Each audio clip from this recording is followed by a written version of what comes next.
pambabastos nila last year after that meeting with the Makabayan Black and Martin Romualdez. They started destroying my name, humiliating me in the media with a multi-million PR campaign. Pinastos pa nila ako ng mga pagsisinungaling nila na kesyo taksil, kesyo korap, abusado, nyo. Sino ang korap? Yung mga congressman na yan na nag-hearing, anong sinasabi nila? Pagkatapos, pag-off na ang mic, pag wala ng media, pasensya na kayo ha. Kailangan kasi namin ng pera. Mag-eleksyon na kasi. Pakisabi kay Sara ha, hindi ko naman gusto itong ginagawa ko eh. Hindi mo pala gusto ginagawa mo eh. Bakit mo sinisira pangalan ko? Joel Chua. Puta kayo pala Joel Chua. Ganyan. Ganyan mo bansa. Yes. Uy, lumuwag yung lahat ng dugo natin nung nagmumula sa Inday dito, di ba? Lumuwag lahat ng ugat natin sa ulo. Look, this is a very politically charged situation. And that's why I'm really, the entire context is political. Okay? Kaya nga, you cannot just attack the Article 4 ng impeachment legally. Mm-mm. Kaya kailangan niya ng political savvy. Gets nyo? Isa sa mga reason kung bakit nagwala si Inday, dahil nga pinipilit nila na i-transfer si Attorney Zuleika from HOR facility to Women's Correctional. At isa doon sa binobonggang talak ni Attorney Zuleika doon is that, bakit yung ginagawa sa akin? Wala na, I am not accused of any crime. Ba't ako dadalhin sa Women's Correctional? Diba? Pagkatapos I am not root of any crime. Doon nga siya galit na galit, na-accuse nyo. Accused! I am not accused. Pagkatapos ang magkakatranscribe is I am not root. So I think kung may kailangan tong panoorin, dapat panoorin yung 2 hours. Yung 2 hours ang panoorin. Kasi, di ba, doon sa hearing day 1, day 2, day 3, day 4, ang sinasabi day 2, day 3, day 4, sinasabi na ito ay motu proprio investigation as directed by the DOJ. But there are so many other things that they could have investigated. Matters of public concern. Diba? Matters of public concern na, so kinakatakot ninyo na, kasi diba sabi dito ni Lotto, may tendency daw yung pagmumura ni Inday sa presidente, tsaka yung kanyang pagbabanta, na mag-inspire na yung mga tao ay magsama-sama at itumba ang gobyerno. Yun yung sinasabi ni Attorney Lotto. Yung sinasabi niya, what about yung pambababoy sa budget ng DepEd kung saan yung 5 billion itinransfer sa ibang bucket sa national budget away from the original intention of the Department of Education. That's 5 billion pesos we are talking about. Ba't hindi yung nag-merit ng motu proprio investigation?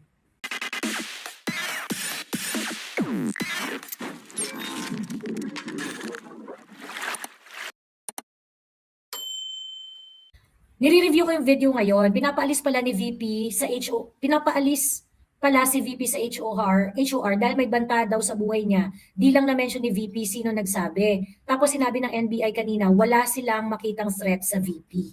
Ano yan? Ibigay mo naman sa amin yung video para mapanood natin.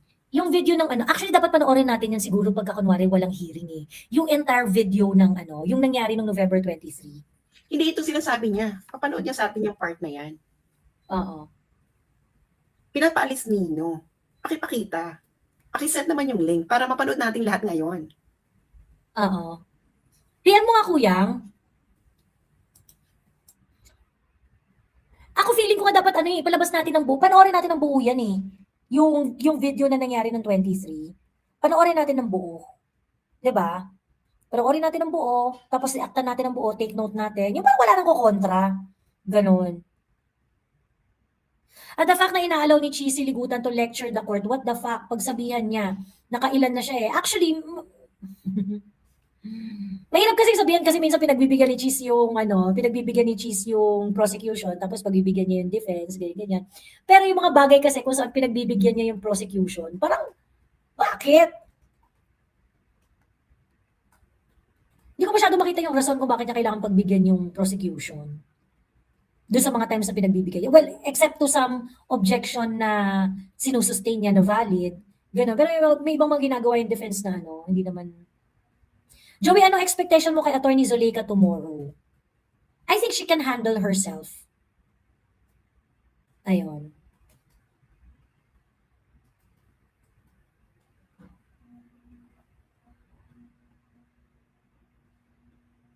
I think she can handle herself. Yung copy ng video sa Manila Bulletin. Okay. Tingnan nga natin. Teka lang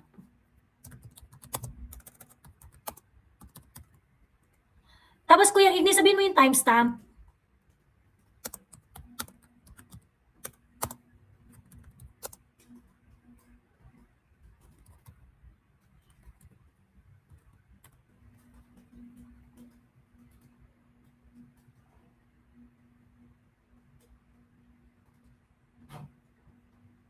Kasi 36 minutes na lang to eh.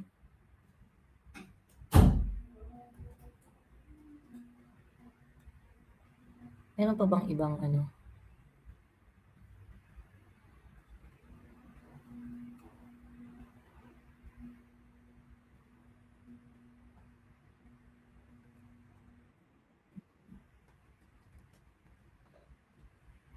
Nag-reply na ba si Kuya Ignis kung anong timestamp?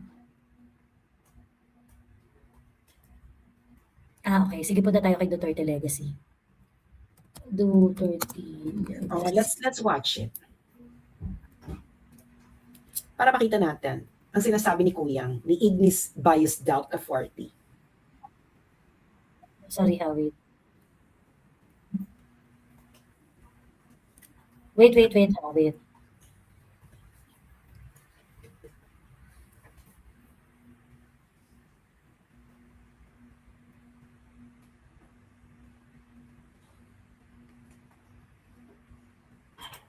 Ito, 48 minutes.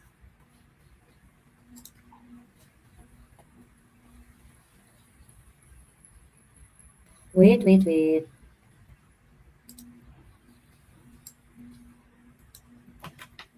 Ito. Anong timestamp, Kuyang Ignis?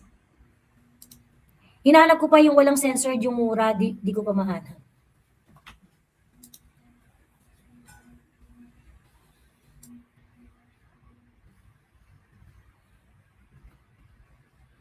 Okay. Sige, panoorin natin. Panoorin na kaya natin yung buong video. Teka, sige lang, wait lang. Hindi, panoorin lang natin yung part. Girl, ang haba niya. Gusto ko panoorin yung buong video eh. Okay, fine.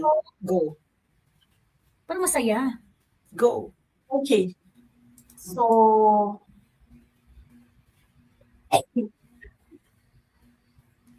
it's inconsolable. Can I just, moderate? JC, ako na lang mag-moderate. You can hear me, no? Yes, ma'am. Yes, Jason, you're raising your hand. Yes, ma'am. May question po. Sa nangyayari po ngayon, dito po sa Office of the Vice President, at ngayon, tinap na po nila yung mga kapulisan. Can we still trust this government, ma'am? Sinabi kayo na ako nagpe-president. Okay. Yes, sinabi ko na yan nung respond ko, di ba? Don't recognize anybody above me. Lagi nilang sinasabi disrespectful kami. Di ba? Sila yung disrespectful sa opisina ng Vice President. Kung ano yung ginagawa nila sa amin, yun lang din yung ginagawa namin sa kanila. Di ba? Nagagawa ko yun. Kasi Vice President ako. Pero isipin nyo, yung ordinaryong mamamayan. Magagawa ba nila yon? Hindi. Tumatahimik na lang, kumitiklop na lang. Look at Secretary Harry Roque. Yeah. Ayaw umalis doon sa bansa. Kasi yung mga anak niya maiiwanan. Pero look at him. Umalis na lang. But no. Hindi. Bastos sila. Bastos din kami. Okay? Yes, Red. You're raising your hand. Ay, ma'am, good morning po ma'am. Sorry to ask this question kasi of course after this po ma'am magkakaroon naman po ng statement yung mga congressman natin, yung goons, sabihin nila it's all drama and all. Ay siguro ma'am, agahan niyo na po siguro rejoinder sa kanila kasi I know na after this ma'am magkakaroon naman po sila ng statement para babaliktad nila yung sitwasyon at babaliktad nila yung opisina ninyo ma'am. Siguro that's for me for my end dito for my Asan last yung question. nagtataas ng kamay na icon? Okay. Ay, sorry. Hold on ha. Okay. Yes. Kasi ganito yan.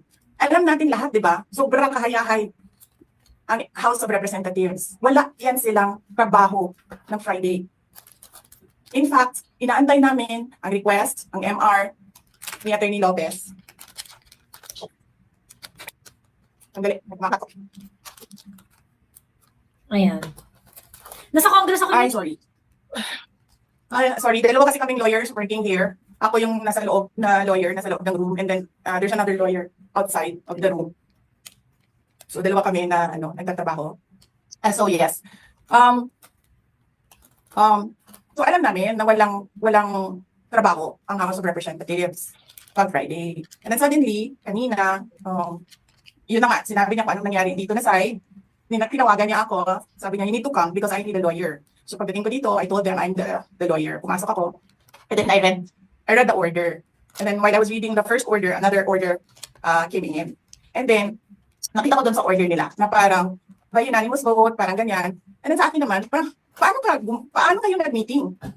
Wala nga kayong trabaho pag Friday. Sobrang kahayahay ninyo ng mga tao.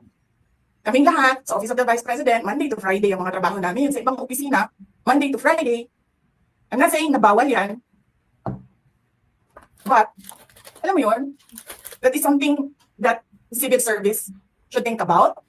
May mga opisina ng gobyerno, 4 na araw lang pumapasok. Yung iba, 5 araw pumapasok. Nandiyan sa daan, sa init, sa ulan, nandun sa bundok, naglalakad, tumatawid ng mga sapa, Monday to Friday, mga government employees. And then we have a House of Representatives, Monday to Thursday lang ang trabaho. The civil service should rethink that. Ganyan. So anyway, wala silang trabaho. So hinahanap ko, where is this special doon sa order? Where is this special committee meeting that happened? Because they need the permission of the majority leader and the speaker. Kasi nga walang trabaho eh. So kailangan nila ng permission. Wala nakalagay doon. So how is that a legal order? Tapos nakalagay pa sa second order nila, I violated security regulations when I visited. Before ako pumupunta dito, pinapaklear ko yung oras ko. 11 to 1, 4 to 5. Anong security violations ang violate ko dito sa loob? They allow other visitors to come in here.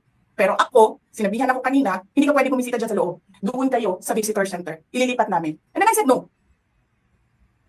Sabi ko, sinabi ni Secretary Chua, through that lawyer, I think Attorney Agnes, I don't know if I remember the name correctly right now, na yes, she can visit subject to the guidelines of the detention center. And so anong ginawa ko mali? Basta na lang ba ganun, sasabihin niyo, I violated security regulations? Ano yun? Wala naman akong 2 baril. Nung sinabi sa akin na hindi ako pwede pumasok, nag-antay ako. Alam mo, pinibigyan ko pa ng pasensya yan sa taas ba yan? Kanina eh. Ngayon hindi na. Nagsinungaling pa siya. Na I refused daw to leave last night when I did not even know na pinapaalis ako. Ang sinabi lang sa akin, papatayin ang kuryente. Which I said, okay lang. Kasi may flashlight naman ako. Hindi ko naman kailangan ng kuryente. Tapos kanina, sa media, pinapalabas nila na I locked myself doon sa kwarto. Of course, nag-lock ako kasi natutulog na ako. Tapos, what? Bawal ako magstay sa opisina ni Congressman Pulong Duterte. Bakit? Is not that government property? I was allowed by the lawful occupant and possessor of that office to stay there, to assist a detainee who is inconsolable right now. Na hindi mo na alam kung yung sakit niya sa likod is a heart attack o ano, kasi hindi nila pinapapasok yung doktor. Diba? So yes, hinahanap ko kanina. Sabi ko, where is this permission from the speaker? Na meron kayong committee hearing kanina in the dead of the night to give an order na i-commit doon sa correctional facility. And where is the rule that says kapag may violation sa detention facility, ay ililipat sa correctional facility. Ano yun? You make rules as you go along? Ano yun? Di ba dapat sa demokrasya, there's a rule of law? And then they make rules as they go along? Kung ano lang, whatever pleases the speaker, get her out of the House of Representatives. Kasi hindi siya dapat nandiyan. Bakit? Pag may-ari niyo ba itong compound na ito? And then sasabihin pa nila sa akin na there is a threat to my life inside the batasang pambansa? Why is there a threat to my life? This is the most secured facility because nandito lahat ng mga spoiled brat sa ating bansa. Tapos, sasabihin pa nila, well, pabigat ka sa amin kasi kailangan namin dagdagan ang security mo. Bakit? Trabaho ba nila magbantay sa akin? Eh di ba trabaho ng BPSPG yun? Na may I just say? Binabawasan nila ng binabawasan araw-araw? Na as if this office is not the second highest office in this country and only because umalis ako sa administration? Kailan ba nagsimula yung atake nila? Alalahanin nyo. Di ba? After ako nag-resign sa DepEd? Kailan ba nagsimula yung pambabastos nila? Last year. After that meeting with the Makabayan Black and Martin Romualdez. They started destroying my name, pummeling me in the media with a multi-million PR campaign. Pinastos pa nila ako ng mga pagsisinungaling nila na kesyo taksil, kesyo korap, abusado, nyo.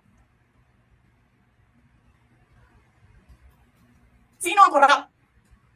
Yung mga congressman na yan na nag-hearing, anong sinasabi nila? Pagkatapos, pag na-off na ang mic, pag wala ng media, pasensya na kayo ha. Kailangan kasi namin ng pera. Mag-eleksyon na kasi. Pakisabi kay Sara ha. Hindi ko naman gusto itong ginagawa ko eh. Hindi mo pala gusto ginagawa mo eh. Bakit mo sinisira pangalan ko? Joel Chua.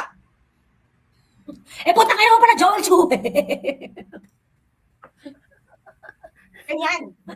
Ganyan mo bansa.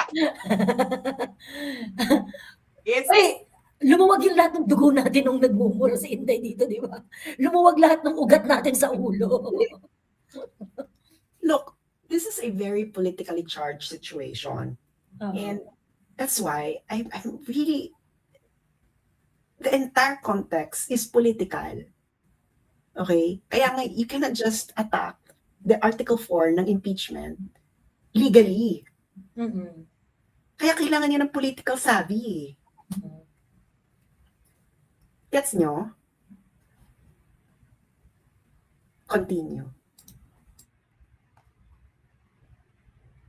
Country is going to hell because we are led by a person who doesn't know how to be a president and who is a liar. Alam niyo anong pruweba ko na sinungaling siya? Tinanong ko, dalawang businessman. Matagal na sa negosyo ng bigas. Because I was concerned. This is a campaign promise. 20 pesos na kilo ng bigas. And so, I really sat down and talked to a businessman. Sabi ko, sabihin mo sa akin, kung magagawa ba yung 20 pesos? Sabi niya, hindi. Napaka-imposibleng gawin yan. Because more than 20 pesos ang cost. Paano ka magbenta ng palugi? So, tinanong ko, nagsinungaling ba siya nung sinabi niya? And then he said outright, yes. It's either he did not know what he was talking about, but so incompetent, or he was lying through his teeth to get the votes of people. Ninyong lahat. Martin Romualdez, Lisa Marcos, Bongbong Marcos. Eh, kaya ka naman pala namura dahil hindi mo magawa yung putang ilang pangako mo 20 pesos na bigas. Kaya ka naman pala namura ng bonggang-bongga. Oh. Ginigit-git nyo yung mga tao ko dyan sa envelope na yan. Lisa Marcos, naalala mo, nagpadala ka sa akin ng video? Sinabihan mo ako saan kukunin ang pera. Pinakita mo ang mukha ng tao doon sa video message mo. Hi, Diti. This is Lynette. She's been working with us for the longest time. We trust her. You sent me written instructions about money. Millions a month. Anong nakalagay doon sa envelope? DepEd. Anong ginawa ko? Binigay ko sa DepEd. O, putang ina mo pala eh. Wala ka nga posisyon sa gobyerno. Namimigay ka ng pera ng gobyerno eh. Alisa eh. Sira ko yung tangal na mga kasama ko. Ako sa Vice President. Sasabihin niyo sa mga tao, nakaw yan, confidential funds yan. Niwala ka kayong isang proof na confidential funds yan. Naniwala lang kayo sa isang babae na ang pangalan ay Gloria Mercado na nagsabi confidential funds yan, na hindi niyo nga nilabas na wala pang confidential funds, meron ng white envelope. Kasi 2022 pa lang, may utos na ng pera sa DepEd. Tapos kami yung nagsisinungaling. Nagpipigil ako eh. Kasi gusto ko lang magtrabaho. Gusto ko lang tapusin nyo na yung ng show ninyo dyan sa House of Representatives para makabalik na kami sa trabaho namin. Tapos ganyan ang gagawin ninyo sa amin dahil hindi kami sumusunod sa inyo. Dahil ayaw na namin tumulong sa inyo.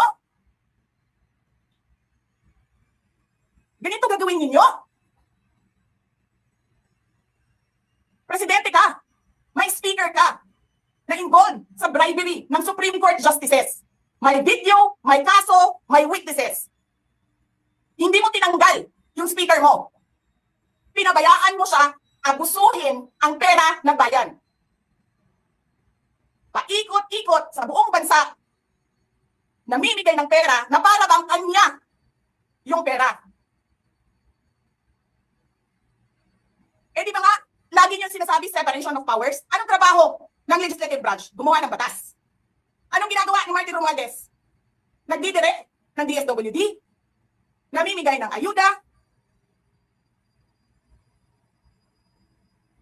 nagsasabi kung anong bibigay, anong gagawin, sino ba ang presidente dito?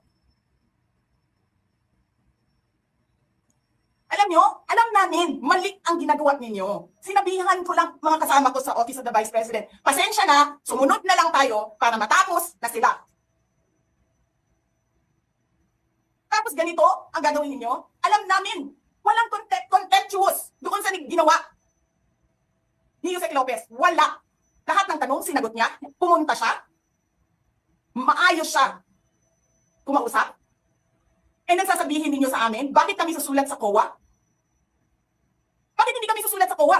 Hindi tapos ang appeal namin, hindi tapos ang audit namin. Tapos buhaghag na ninyo dihatanan ang disubmit namo sa COA.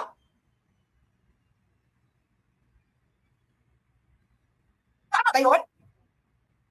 I have a video of Chairman Gamaliel Cordoba. Sinasabi niya, mali ang ginawa niya. Tama ba yun? Ikaw ba ang auditor? Ikaw ang appeals. Wala pa kaming audit? Sasabihin mo na mali kami?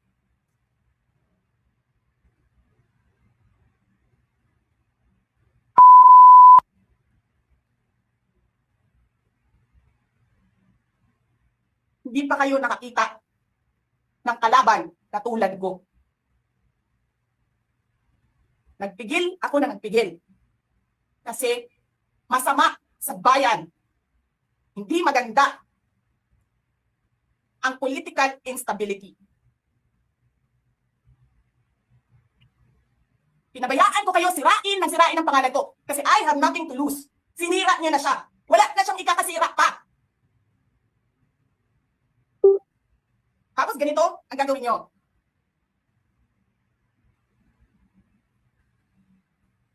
Hindi ko alam paano nakakatulog yung chief of staff ng Armed Forces of the Philippines. Gabi-gabi, mahimbing ang tulog mo. Ganito ang bayan natin. Bilyon-bilyon ang nawawala. Tanungin nyo si Congressman Ungab, chairman ng Ways and Means, chairman ng Appropriations Committee. Tanungin niyo siya, paano nawawala ang pera? Paano niyo ginagel ang pera ng Department of Education? Martin Romualdez. Inattach niyo ang projects na hindi man lang dumaan sa paaralan, sa SDS, sa region, even sa central office. Basta na lang listahan ng mga congressman. 19 billion. Tapos, nung 1 billion na lang ang naiwan sa DepEd, anong ginawa nyo? Bakit hindi nyo in-investigate yung part na yan? Yung mga projects na pinag-a-attach ng mga congressman at hindi galing sa DepEd. Bakit sila ang nasunod sa mga projects ng DepEd? Diba dapat in-investigahan niya ng NBI? Kinuha nyo ang 5 billion sa repairs, nilipat nyo para mukhang lumaki ang pera. Martin, Yung part na yon, sana may mag-cut ng part na yon, ano, yung part na yon kung saan sinasabi ni VP na yung mga projects ng DepEd, pinagkukuha ng mga congressman at nagpapasok sila ng mga sarili ng project. Yung 5 billion, pinalipat nyo, kineso, ganyan-ganyan. That should have been investigated. Motu proprio. Motu proprio. As directed. nangangampanya tayo. Nakasakay tayo sa aeroplano. Magkatabi tayo. Nagre-reklamo ka, walang pera. Kasi, ano sabi mo? Gium-om ni Lita Marcos o ni BBM ang kwarta. Walang pera sa kampanya kasi hindi nagbibigay si BBM at si Lisa. Hinigipit nila. Kinukuha nila lahat ang pera.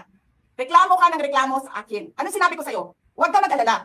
Lahat ng gusto tumulong sa akin, ipapadala ko sa iyo. Kunin mo lahat. Nagreklamo ka kay Medi Poblador kasi tumatanggap ng pera. Ano sabi ko sa'yo? Kausapin mo si Medi, kunin mo lahat ng pera. Lahat ng makuha mo na gustong tumulong sa akin, kunin mo. Gastusin mo. Ano sabi ko sa'yo? Pasensya ka na. Wala ka ng pera. Ano sabi mo sa akin? Sabi mo sa akin, okay lang, pag nanalo kayo, babawiin ko lahat yan. Hindi ko naman alam, ang buong akala ko, babawiin mo sa negosyo mo. Legitimate businessman ka naman eh. Mina, pagsira sa kalikasan, legitimate na pagsira sa kalikasan, negosyo mo. Media, negosyo mo.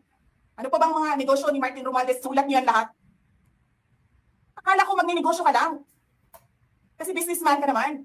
Hindi ko naman alam, binubulsa mo. Ibubulsa mo, tatangkamin mo, ang legal na pera at illegal na pera. Tanggap ka sa illegal, tanggap ka sa Pogo. Pinaalis nyo lahat ng kompetisyon ninyo, naiiwan ang Pogo mo. Tanggap ka, Pogo. May nagsasabi pa, tumatanggap ka sa smuggling, sa droga. Tapos kuha ka dito sa National Treasury. Akin ito. Babawiin ko lahat.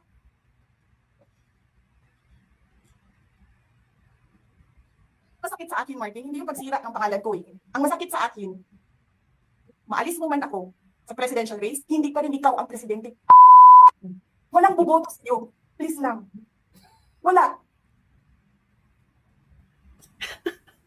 Hindi ka nga dumadaan ng contest eh. Kasi wala kang kalaban sa Tacloban. Kasi binibili mo, pinapakidnap mo, hinaharas mo, ang mga kalaban mo. Hindi ka dumaan ng contest.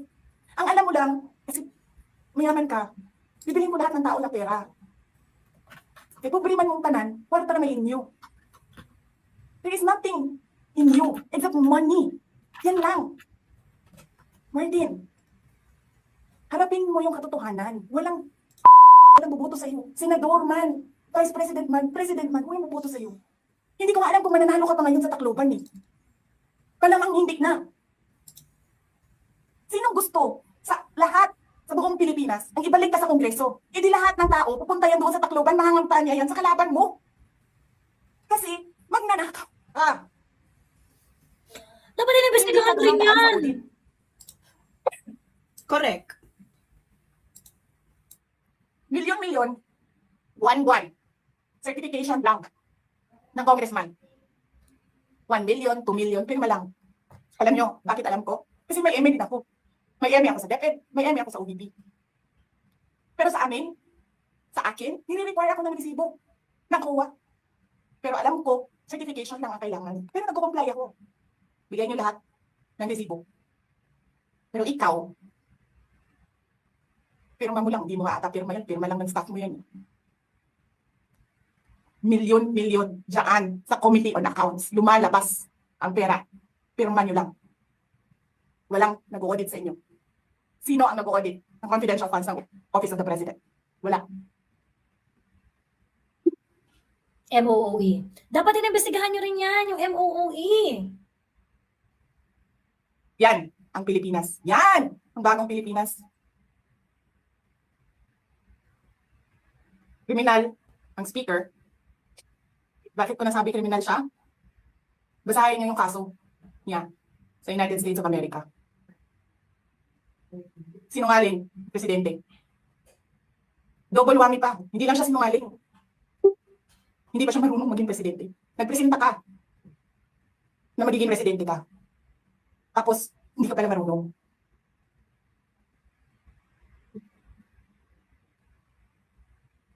Sarap-sarap ng kain ninyo, buffet, dyan, dito, sa House of Representatives.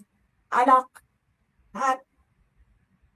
Lahat ng juice, lahat ng mamahaling wine. Pero yung taong bayan na pinamisan ninyo ng 20 pesos na rice, yung taong bayan na hindi ninyo pinupuntahan sa mga komunidad nila, ano sabi nila? Asin lang okay na mi, anad naman mi anak. Ganyan ang bayan natin. Okay na lang kami sa asin. Saan ka nakahanap ng bayan ng tao because of their hopelessness, because there is no functioning government, umukay na lang sa asin.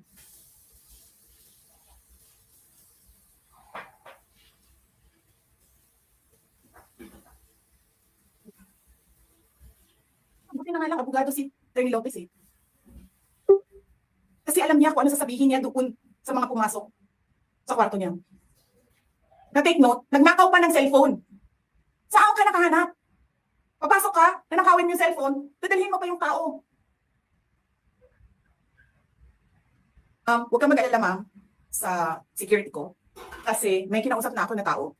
Sinabi ko sa kanya, kapag pinatay ako, patayin mo si BBM, si Lisa Araneta, at si Hindi pa, eto kinat nila yung mga nagtanong. So, hindi lumalabas dito yung kay, kasi ano nga lang tayo, 40 minutes lang to 40 plus minutes lang. Martin Romualdez. No joke. No joke. Nagdilin na ako, ma'am. Pag namatay ako, sabi ko, huwag ka tumigil na hanggang hindi mo mapatay sila. And then he said yes. So, alam mo, ma'am, yan ang lagi kong sinasabi sa mga kabayan daw. Nung mayor pa ako. Ang laban, wala dyan sa EDSA, ma'am. Wala dyan sa mga highway. Ang laban, ma'am, nandun sa loob ng palasyo. Yan ang problema. We appreciate yung expression ninyo ng disgust, ng pagkamuhi, ng hopelessness, kasi it reflects kung ano yung nararamdaman ng marami, milyon. Alam ko yan, ma'am, kasi kahit saan ako pumunta, ako ang sinasabihan, binoto namin yan dahil sinabi mo, iboto namin. So, yes, ma'am. Maraming salamat sa ginagawa ninyo. Dahil sa ginagawa ninyo, I'm sure nakikita yan ng taong bayan. Na-appreciate nila yan. Marami sa ating mga kababayan ang gusto sumali sa inyo. Pero sa sobrang hirap ng buhay ngayon, hindi nila maiwanan yung mga trabaho nila at hanap buhay nila para pumunta sa daan. Bakit sila naghihirap? Bakit? Dahil sa gobyerno. Di ba dapat yung gobyerno natin ang nagpapagaan ng buhay ng tao? Bakit ang gobyerno natin ang nagpapahirap lalo sa tao? Kasi gusto ba nila lagi na lang mahirap ang mga tao para madali mapasunod? May mga lugar kami sa Mindanao na ganyan ang mga politiko. Gusto nila mahirap lahat. Kaya bahugan lang nila ang kwarta. Governor na sila, mayor na sila, congressman na sila. Hanapin niyo, ma'am, yung mga lugar na sobrang hirap sa Mindanao. Tingnan niyo anong gawain ng politiko. Pinapakain lang ng pera ang tao. Pinabastos yung kanilang pagkatao. Dahil wala silang makialam. Yan din yung mga tao na gusto sumama sa inyo, na nakikiisa sa inyo, pero hindi nila maiwanan yung hanap buhay dahil sa pamilya. Madami yan. Yes, sir. Salamat, sir. At binigyan niyo ng example ang taong bayan kung ano yung sinasabi ko. Because it's happening all over the country. Gusto nila, sila lang ang mayaman. Alam niyo ba, sa bentahan ng mga relo ngayon, sino bumibili ng mga relo? 3, 4 at one time? Mga politiko. Wow. Mga galamay ng politiko, karamihan mga congressman. Tanong nyo, sa mga dealer ng relo, ng mamahaling relo dito sa Pilipinas.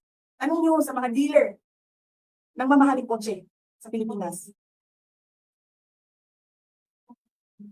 Ang mga congressman. Yes, Ralph, you're raising your hand.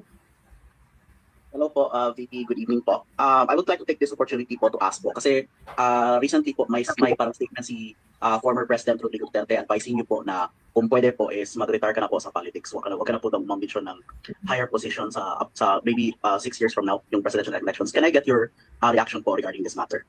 Yes, oo, darating tayo dyan. Sigurado ako na hindi ako sasali sa politika. Thank you po. Hindi mo natin alam kung kailan kasi hindi natin alam ang mga plano ng Diyos. I mean, man can only plan but God's purpose that will prevail. Yan yung commitment ko, Lopez. Yan yung commitment ko sa lahat ng OVP. Napupuluhan na ako. Na sasamahan ko sila. Kung ano yung gusto nila, yun yung gagawin namin. So, sasamahan ko sila. Yes sir, nandyan sila sa labas. Pero talaga, ito. Bakit kayo maglilipat ng tao sa loob ng correctional? Convict ba ito? Accused ba ito siya of a case? Of any case? Ano ba yung correctional facility? Di ba dapat sa mga akusado yun? At sa mga convicted? Di ba dapat kay Franz Castro yun? No? That is something to think about, no? Sa mga mambabatas. Yung pwede ka maging congresswoman, pwede ka maglakad dyan, pending your appeal. Which by the way, pag in-overturn yan, regalo yan ni Martin Romualdez kay Franz Castro. Kanina, pumunta sa akin yung Sergeant at Arms doon sa office ni Congressman Gulong Duterte. That was 6 p.m. Sabi niya sa akin, sabihin mo 5 p.m. Sinabihan pa niya ako magsinungaling. That was 6 p.m. Okay? At that time, walang order. So between, sabihin na natin 15 minutes siya doon, 6:15 hanggang 12 midnight, nakapag-gawa siya ng report, nakapag-meeting ang committee. Nasaan yung meeting? Pakita niyo sa akin yung minutes. Pakita niyo sa akin. Sabihin niyo Zoom. Kahit hindi niyo ma-determine ang quorum sa Zoom, sige sabihin natin tama yung Zoom. Nasaan ang picture ng Zoom ninyo? Nasaan ang minutes ng meeting ninyo? Nasaan ang pirma ng committee secretary sa minutes ng meeting ninyo? Para kayo mag-issue ng order between 6:15 12 midnight. Yan yung sinasabi ni Atty. Lopez. Walang batas ang Pilipinas ngayon. Wala na. Bastusan siya. Tapos nagagalit sila. Sinasabi nila, spoiled brat ako. Ang problema ninyo, hindi niyo ma-prove ang pagiging spoiled brat ko. Dahil hindi ako nagbago. Simula, nung ako ay bata hanggang ngayon. Hindi ako nagbago. Ni walang isang tao makapagsabi doon sa Davao City na spoiled brat ako. Sabihin niyo, corrupt ako? Ako ba yung may bribery case sa mga Supreme Court Justices na hindi nahihiya? Wala akong corruption case. Sinasabi ninyo, nawawala ang pera dahil may notice of disallowance. Ano ba ibig sabihin ng notice of disallowance doon? Ano ba sinasabi niya? Kulang yung mga papel ninyo.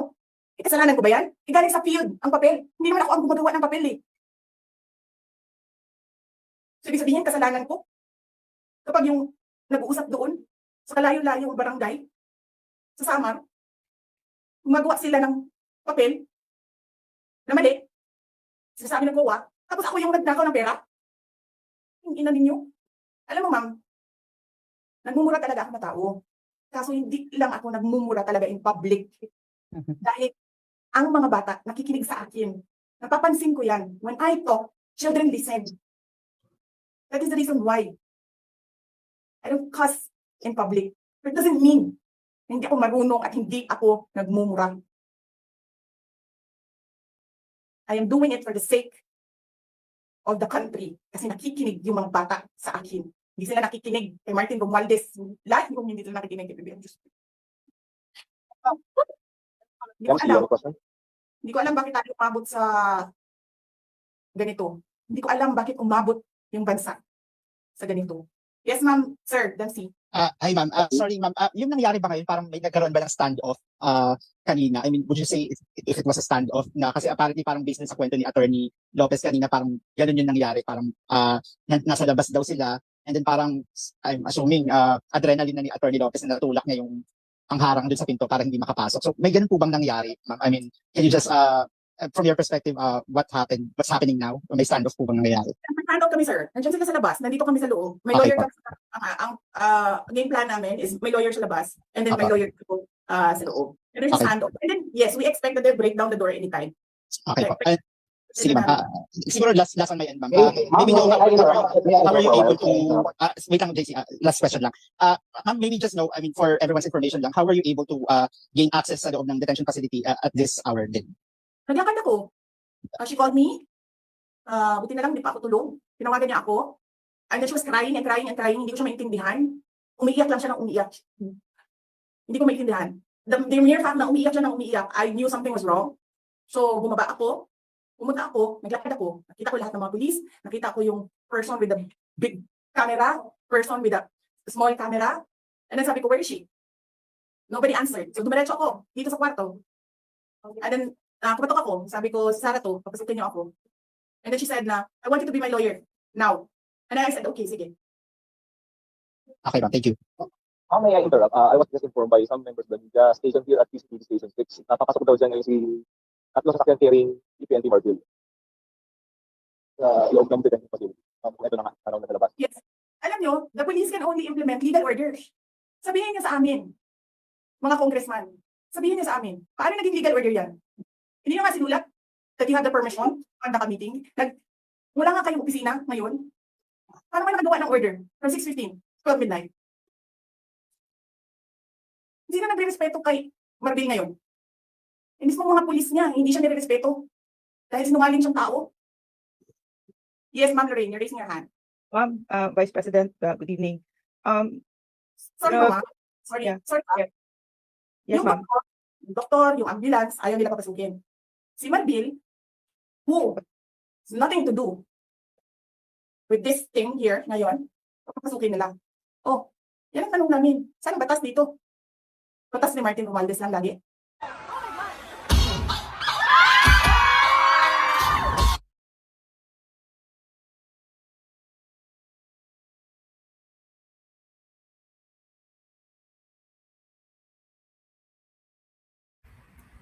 Ayun, finish na.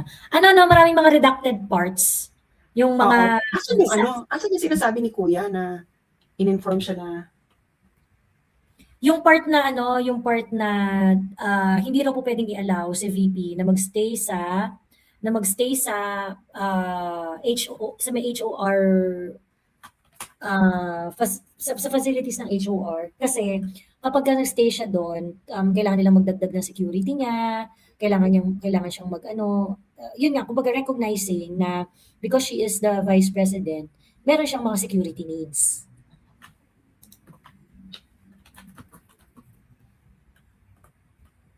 Ayun. Actually, para siyang state of the nation. Para siyang state of the nation. Nung nangyayari kasi yan, nasa batasan ako niyan eh. Ang kasama ko, meron akong kasamang isang TikToker at saka si The Free Thinker. Kasama ko sila, tatlo kami, nandun kami sa batasan. Naka-live ako niyan. Tapos habang nandun kami, sinisilip namin kung anong mangyayari. Kasi nga, nababalita na at that time na si Atty. Zuleyka ay ililipat sa Women's Correctional. Dito sa live na to, ito kasi hindi to original eh. Hindi ito yung raw file. Yung raw file, handun yung merong pang part na nahihimatay si Atty. Zuleyka, yung parang ginigising-gising si Atty. Zuleyka na may mga incident. This is the cleaner version actually. Nagmura-mura si VP and things like that. Pero wala yung part na hindi ni sinama dito yung part kung saan kinakatok sila VP.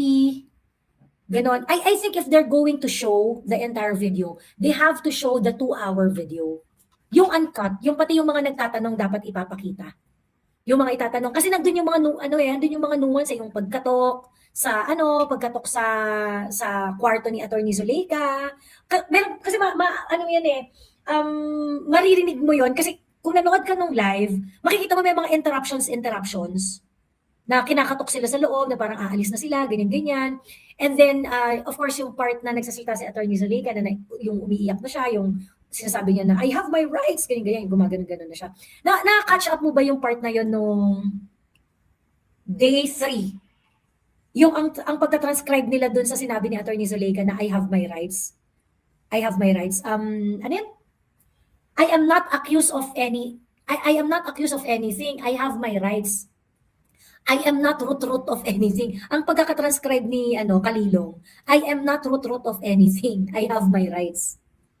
I mean, isa sa mga reason kung bakit nagwala si Inday, dahil nga pinipilit nila na i-transfer si Atty. Zalica from HOR facility to Women's Correctional.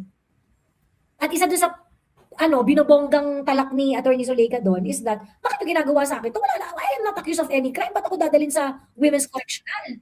Diba? Pagkatapos I am not root of any crime. Doon nga siya galit na galit, na-accuse nyo. Accused! I am not accused. Pagkatapos ang magkakatranscribe is I am not root. Diba? Napanood ko yan, kinakatok, tapos may hinaharang sa pinto si Atty. Zalica in the middle of the night. Correct. Oo. Binura pala nila ito yon, di na mahanap. Pero napanood ko live nito on that day. Ayun. So I think kung kunwari, kung may kailangan tong panoorin, dapat panoorin yung 2 hours. Yung 2 hours ang panoorin. Kasi, di ba, doon sa hearing day 1, day 2, day 3, day 4, ang sinasabi day 2, day 3, day 4, sinasabi na ito ay motu proprio investigation as directed by the DOJ. But there are so many other things that they could have investigated. Matters of public concern.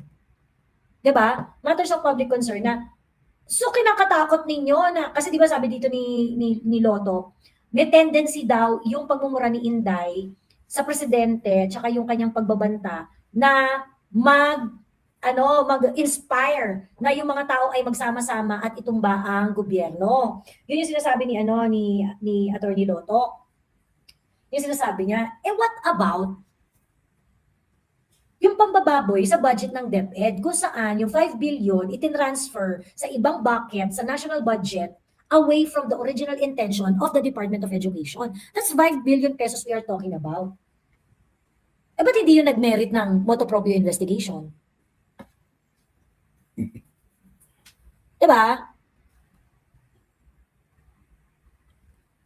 Ayun. So, sabi ni Niozini, 2 hours, 26 minutes, and 8 seconds yung total. Yeah, yan dapat na Yan yung raw video. Yan yung sinasabi ni Senator Robin Padilla. Oo, starting doon sa si Atty. Zalica yung kausap ng press. Kaso, sumama nga pakiramdam niya, kaya si VP ang pumalit.